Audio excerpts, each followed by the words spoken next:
Hey besties, welcome back to my YouTube channel. ఇవాళ స్పైసీగా కొరమేను చేపల పులుసు చేసుకుందాం. ఉప్పు, పసుపు, మజ్జిగ వేసుకొని నీసు వాసన పోయేంత వరకు బాగా వాష్ చేసుకోండి. వాష్ చేసుకున్న దాన్ని మళ్ళీ వాష్ చేసుకొని ఒక గిన్నెలోకి తీసుకోవాలి.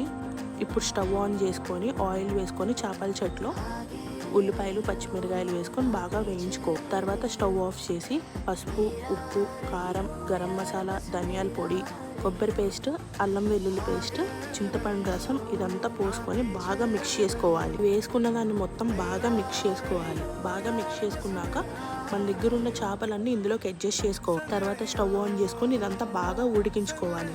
ఎప్పుడైనా చేపల పులుసులో ఎక్స్ట్రా టేస్ట్ ఏంటంటే ఆవకాయ పచ్చడిలో ఉన్న ఆయిల్ యాడ్ చేసుకుంటే ఇంకా మంచి టేస్ట్ వస్తుంది. ఎప్పుడైనా ఉడికించుకునేటప్పుడు ఇది యాడ్ చేసుకోండి. ఇప్పుడు గంట పెట్టి తిప్పకూడదు కాబట్టి మనమే దీన్ని రౌండ్గా చట్టు పట్టుకొని తిప్పాలి. లాస్ట్లో కొత్తిమీర యాడ్ చేసుకోండి.